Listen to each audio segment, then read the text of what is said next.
जय हिंद, वंदे मातरम। प्यारे साथियों, आ चुके हैं एक और ज़बरदस्त नई वीडियो के साथ। कौन सी वीडियो है दोस्तों आपके लिए? यह है भाई राजस्थान नर्सरी टीचर भर्ती 2025। जी हाँ, एनटीटी जो पूर्व प्राथमिक अध्यापक भर्ती है, उस भर्ती की अधिसूचना जारी हो चुकी है। जी हाँ साथियों, अधिसूचना जारी हो चुकी है ऑफिशियल। वो मैं आपको अभी दिखाने वाला हूँ स्क्रीन के ऊपर और आपके सारे डाउट क्लियर हो जाएंगे। 100% सीधी भर्ती होने वाली है, जिसकी अधिसूचना जारी हो चुकी है। एग्जाम पैटर्न भी जारी हो चुका है, सिलेबस भी जारी कर दिया गया है। अब इंतजार हुआ खत्म, आखिर में तुम्हारी एनटीटी भर्ती आ ही गई। ठीक है जी, तो पूरी की पूरी जानकारी को समझेंगे अच्छी प्रकार से। तो अभी तक आप नहीं जुड़े हैं चैनल से, तो विश्वास के साथ आप यूट्यूब चैनल को सब्सक्राइब कर सकते हैं, क्योंकि यहाँ पर आपको सभी भर्तियों की जानकारी दी जाती है और अच्छी प्रकार से आपको समझाया जाता है। तो चलो शुरू करते हैं। नमस्कार दोस्तों, मैं राजेश गुजर स्वागत करता हूं आप सभी का एक और नई वीडियो में। चलो जी, फटाफट से हम इसकी अधिसूचना को देख लेते हैं। एनटीटी जो भर्ती है और उसकी जानकारी हम आपको देने वाले हैं। राजस्थान नर्सरी टीचर भर्ती 2025 एनटीटी पूर्व प्राथमिक अध्यापक भर्ती की अधिसूचना हुई जारी, इंतजार हुआ खत्म। बिल्कुल, महिला और पुरुष दोनों के लिए मौका है। सिलेबस भी इसका जारी हो चुका है। ईसीसीई भर्ती इसकी भी जारी हो चुकी है। ठीक है, ईसीसीई भर्ती वाली जो महिलाएं हैं वो भी फॉर्म लगाएंगी और एनटीटी वाले जो है महिला पुरुष दोनों, वो भी फॉर्म लगाएंगे। चलो साहब, अब एक बार अधिसूचना दिखा दो, मान तो जल्दी सीख। हाँ बिल्कुल दिखा देंगे। ये लो साहब, एनटीटी रिक्रूटमेंट, ये लो साहब, ये हो गई है अधिसूचना जारी, जो कि 10 जनवरी 2025 को हुई है। भाई कब हुई है साहब? 10 जनवरी 2025 को राजस्थान सरकार कार्मिक के ग्रुप 2 विभाग अधिसूचना जारी। 10 जनवरी 2025 जयपुर, देख सकते हो साहब, अधिसूचना जारी हो चुकी है। किस भर्ती की हुई है साहब? बिल्कुल अभी बता रहे हैं आपको, सारी चीजें क्लियर करेंगे। संक्षिप्त नाम और प्रारंभ। इन नियमों का नाम राजस्थान शिक्षा राज्य एवं अधीनस्थ सेवा संशोधन नियम 2025 है। ये राजपत्र में इनके प्रकाशन की तारीख से प्रवर्त होंगे। अनुसूची सेकंड का संशोधन राजस्थान शिक्षा राज्य एवं अधीनस्थ सेवा नियम 2021, जिन्हें इसमें इसके पश्चात उक्त नियमों के रूप में निर्दिष्ट किया गया है। संलग्न सूची सेकंड, ये सारे पद नाम विद्यमान ग्रुप घ कंप्यूटर विंग और उसकी प्रविष्टियों के पश्चात निम्नलिखित पूर्व प्राथमिक विंग, ये देखो भाई यहाँ पर पूर्व प्राथमिक विंग और उसकी प्रविष्टियां जोड़ी जाएंगी। अब देखो भाई, पूर्व प्राथमिक टीचर भर्ती, इसकी अधिसूचना जारी हो चुकी है। ये यहाँ पे आप इसको देख सकते हैं साहब। पूर्व प्राथमिक विंग, वरिष्ठ पूर्व प्राथमिक अध्यापक ग्रेड फर्स्ट, पूर्व प्राथमिक अध्यापक ग्रेड सेकंड और पूर्व प्राथमिक अध्यापक ग्रेड थर्ड। 100% सीधी भर्ती होगी साहब। क्या होगी? 100% सीधी भर्ती होगी। 100% सीधी भर्ती होगी। देख लो, सभी में 100% सीधी भर्ती है। पूर्व प्राथमिक अध्यापक ग्रेड फर्स्ट, ग्रेड सेकंड और ग्रेड थर्ड, इसमें देख सकते हो आप सारी की सारी जानकारी दे रखी है। और भी हम आगे आगे बात कर लेते हैं, इसमें जो भी चीजें दे रखी हैं उनको हम समझते हैं भाई। समय समय पर यथा संशोधित राष्ट्रीय अध्यापक शिक्षा परिषद पूर्व प्राथमिक, उच्च प्राथमिक, माध्यमिक, उच्च माध्यमिक और भी जो है वो देखेंगे। राजस्थान समेकित बाल विकास राज्य एवं अधीनस्थ सेवा नियम 1998 के अधीन पूर्व प्राथमिक शिक्षा अध्यापक के पद पर नियमित रूप से, आगे पढ़ते हैं, नियमित रूप से भर्ती किए गए और नियुक्त किए गए व्यक्तियों को इन नियमों के अधीन पूर्व प्राथमिक अध्यापक के पद पर नियुक्त किया गया समझा जाएगा। यानी कि जो पहले से लगे हुए हैं पूर्व प्राथमिक अध्यापक भर्ती में, उनको पहले से जो नियुक्त हैं उनको इसी पद पर समझा जाएगा, अन्य दूसरा कोई पद उनको नहीं दिया जाएगा। ठीक है साहब। और जो भाई प्रमोशन के माध्यम से हो जाते हैं उनको भी उनके उस पद पर ही समझा जाएगा। अगर आगे बात करो भाई, वहां तक इस लाइन में जो लिखा हुआ था वो देखो। हाँ देखो, यहाँ लिखा हुआ था राष्ट्रीय अध्यापक शिक्षा परिषद पूर्व प्राथमिक और प्राथमिक का मतलब थर्ड ग्रेड, फिर उच्च प्राथमिक, माध्यमिक, उच्च माध्यमिक अथवा आगे देखो इंटरमीडिएट स्कूलों या कॉलेजों में शिक्षा अध्यापकों और शारीरिक शिक्षा अध्यापकों के रूप में नियुक्त किए जाने वाले व्यक्तियों के लिए न्यूनतम अर्हताओं का निर्धारण विनिमय 2014 के द्वारा पूर्व प्राथमिक नर्सरी अध्यापक के लिए यथाविहित अर्हताएं या फिर एनसीटीई द्वारा मान्यता प्राप्त नाम पद्धति सहित कोई समतुल्य अर्हता का मतलब होता है साहब योग्यता। अर्हता का मतलब होता है योग्यता, और इसमें योग्यता क्या चाहिए आप सबको पता होना चाहिए। इसमें जो योग्यता है वो योग्यता, अगर आप एनटीटी में अगर आप एनटीटी में टीचर बनना चाहते हैं, नर्सरी टीचर जिसको हम बोलते हैं साहब, नर्सरी टीचर जिसको हम बोलते हैं, उसके लिए 12वीं पास होना चाहिए, प्लस में एनटीटी का डिप्लोमा होना चाहिए, और ये एनटीटी 2 वर्ष वाला डिप्लोमा मान्य होगा। इस बात का ध्यान रखें साहब, क्योंकि 1 वर्ष वालों कौन चलाऊंगी अब तो 2 साल वालों ही चलाऊंगा।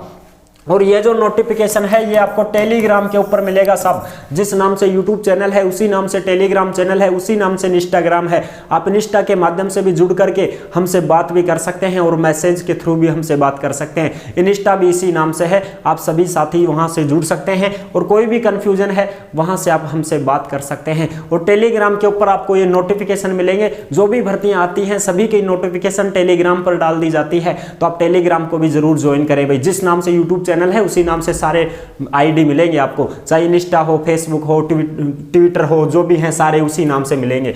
एनसीटीई द्वारा मान्यता प्राप्त आपका होना चाहिए भाई, एनसीटीई द्वारा, ठीक है, एनसीटीई द्वारा मान्यता प्राप्त आपका होना चाहिए, वही डिप्लोमा चलेगा, इस बात का ध्यान रखें। और अगर आप ईसीसी के लिए करते हैं तो ईसीसी वाला भी यहाँ पर मान्य होगा, कोई दिक्कत नहीं है, ठीक है साहब। ईसीसी वाला भी यहाँ पर मान्य हो जाएगा, ठीक है साहब। आगे अब हम बात करते हैं अनुसूची 3 का संशोधन। अनुसूची 3 का जो संशोधन है वो आप देख सकते हैं यहाँ पर पूर्व प्राथमिक, जिसमें पूर्व प्राथमिक अध्यापक के पद के लिए प्रतियोगी परीक्षा की स्कीम और पाठ्य विवरण दिया गया है।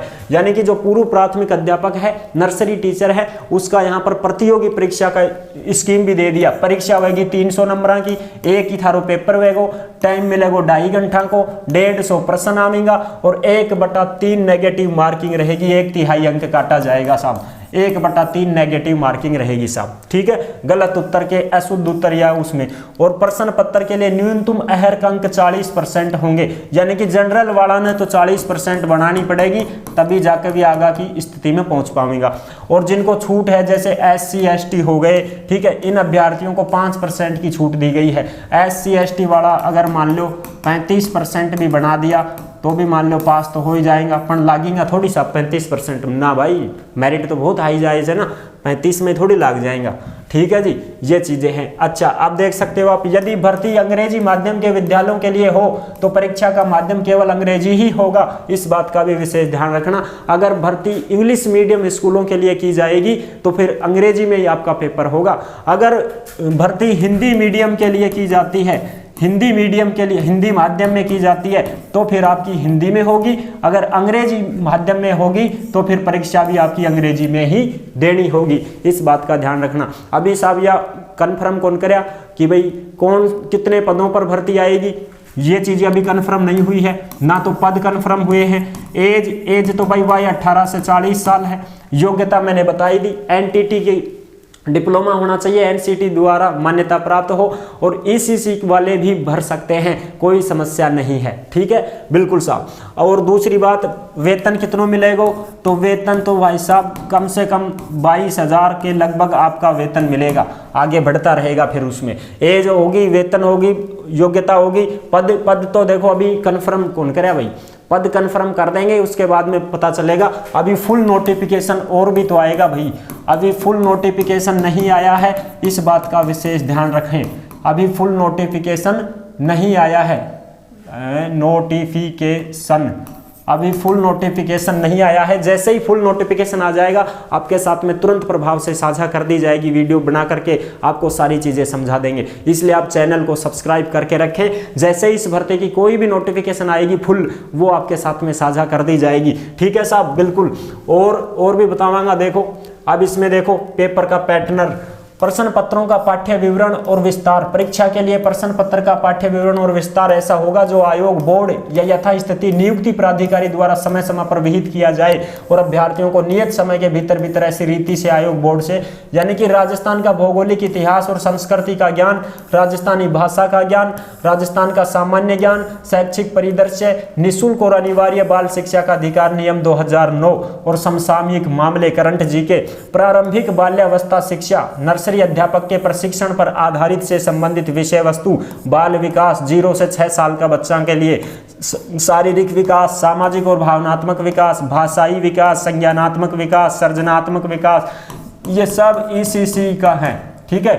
और ये एनटीटी का है। किसका है? एनटीटी का और ईसीसी का ही सिलेबस है। इस बात का ध्यान रखें साहब, छोटा छोटा टावरान पढ़ावा के लिए। और क्या कहते हैं हम साहब? दिव्यांगजन बच्चे मानसिक स्वास्थ्य और स्वच्छता, अधिगम प्रेरणा हित अभ्यास और आचरण, अध्यापन अधिगम प्रक्रिया और प्रणाली विज्ञान, बच्चों की उपलब्धियों का निर्धारण और मूल्यांकन, शिक्षा मनोविज्ञान, सूचना प्रौद्योगिकी। इस प्रकार से ये यहाँ पर आप साइन वगैरह देख सकते हैं। राज्यपाल के आदेश और नाम से दिनेश कुमार शर्मा, संयुक्त शासन सचिव, यहाँ पर लिखा हुआ है पूरी की पूरी जानकारी। ये ये वो इंग्लिश में है, जो हिंदी में था वो अब ये इंग्लिश में है। ठीक है, नोटिफिकेशन जारी, अधिसूचना जारी 10 जनवरी 2025 को जारी हो चुका है साहब। ठीक है जी, आई होप आप अच्छी प्रकार से समझ गए होंगे। सारी चीजें मैंने आपको क्लियर कर दी हैं। यहां पर भी आप देख सकते हैं अच्छी प्रकार से, कोई दिक्कत नहीं है सब अपने को। देखो, प्री प्राइमरी विंग यानी कि senior pre primary teacher grade first, pre primary teacher grade second, pre primary teacher 100% सीधी भर्ती होगी। प्री प्राइमरी टीचर की नर्सरी टीचर देख सकते हो आप यहाँ पे, nursery teacher by the national council for teacher education, under the national council for teacher education, department of minimum qualification for person to, यानी कि आपके पास में एनटीटी का कोर्स कंप्लीट होना चाहिए। ईसीसी है तो वो भी चलेगा। तो ये थी पूरी की पूरी जानकारी। जैसे ही इसकी नोटिफिकेशन आएगी तो हम आपको जरूर साझा कर देंगे और आपको सारी चीजें भी क्लियर कर देंगे। और हमने वीडियो भी बना रखी है, कौन कौन से बोर्ड से मान्यता प्राप्त जो सर्टिफिकेट होता है वो चल जाता है, तो उसकी वीडियो हमने पहले ही अपलोड कर रखी है, आप उसको देख सकते हैं। और अगर आपकी डिमांड होगी तो और भी बता देंगे, कोई दिक्कत नहीं है। इंस्टा के माध्यम से जुड़ सकते हो और आप टेलीग्राम के माध्यम से भी जुड़ सकते हो, सारी जानकारी आपको वहां पर मिल जाएगी। ठीक है जी, आई होप आप अच्छी प्रकार से समझ गए होंगे। फिर भी आपके मन में कोई डाउट हो, कोई शंका संकोच हो तो आप कमेंट कर दीजिएगा, हम आपका जवाब जरूर देंगे। तो जुड़े रहने के लिए आपका बहुत बहुत धन्यवाद। नहीं जुड़े हैं चैनल से तो विश्वास के साथ आप यूट्यूब चैनल को सब्सक्राइब कर सकते हैं, क्योंकि यहाँ पर आपको सभी भर्तियों की जानकारी दी जाती है और एकदम अच्छी प्रकार से आपको समझाया जाता है। फिर मिलेंगे एक और नेक्स्ट वीडियो में, तब तक के लिए सभी प्यारे साथियों को जय हिंद, जय भारत।